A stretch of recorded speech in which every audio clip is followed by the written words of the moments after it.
Hej. I dag der skal vi snakke om ikke-grupperede observationer. Vi tager udgangspunkt i en 3. klasses afsluttende eksamen, som vi har skrevet ned i dette fine skema her, hvor vi altså har karakteren her, og så antallet elever, der har fået det. Ud fra det her skema her, der skal vi først lige finde observationssættets størrelse, og det gør man simpelthen ved at sige 1, 3, 5, 9, 6, 3, hvilket giver os tallet 27. Derefter skal vi finde typetallet, hvilket er det mest typiske tal, altså det, der er flest af heroppe, eller den karakter, der er mest af heroppe. Og der kan vi tydeligt se, at det er 7, fordi at der er 9 elever, der har fået det. Så det er 7, der er den mest givet karakter i klassen. Derefter så skal vi finde middelværdien. Der tager man simpelthen vores karakter og dividerer med vores hyppighed. Vores karakter og ganger med vores hyppighed. Det gør man så hele vejen hen.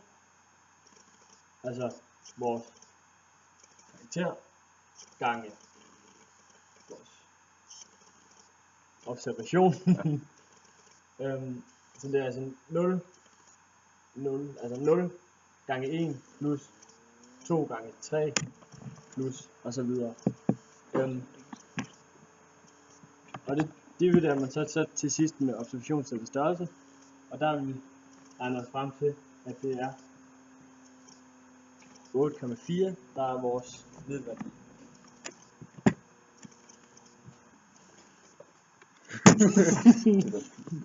Det er ikke huske, hvad det er det, du lige fortæller om.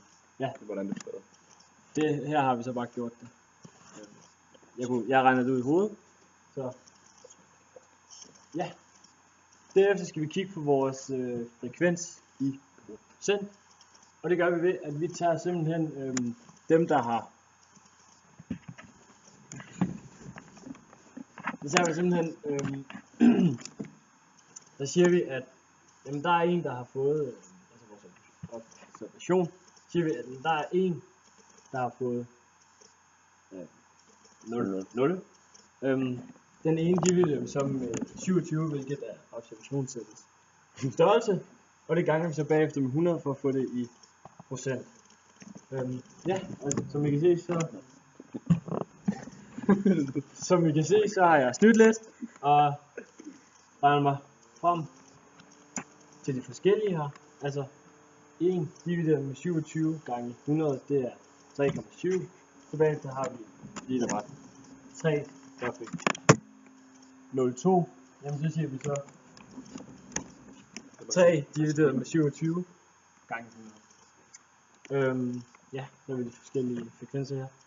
Så skal vi finde den kulumerede frekvens.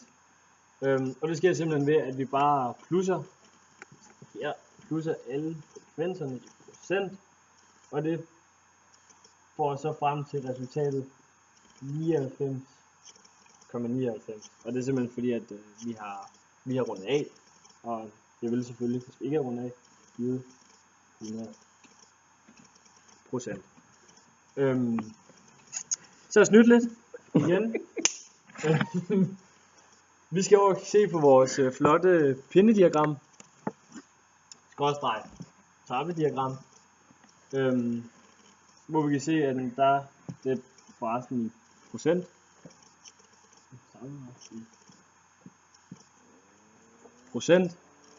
Der kan vi se, jamen der er simpelthen, vi skal tage de tal, der er herover, men der er, kan vi se her, 3,7%, der har fået 0,0, jamen og så videre 11,11%, der har fået 0,2, og så videre, vi skynder os. 4,5 minutter, max 5. Nej, det var mellem 5 og 10. Nej, det var max 5. Vi skal skynde os. Det er jo, så har vi vores trappediagram her, hvor vi har de igen 3,7, og det lægger vi så til alle dem, der har fået 0,2, hvilket er 11,11. Så det var plus, helt op til 100. Så fraktil, det er... Nå. Det var maks 5 minutter. Ja, de fortæller jo parti. Nå.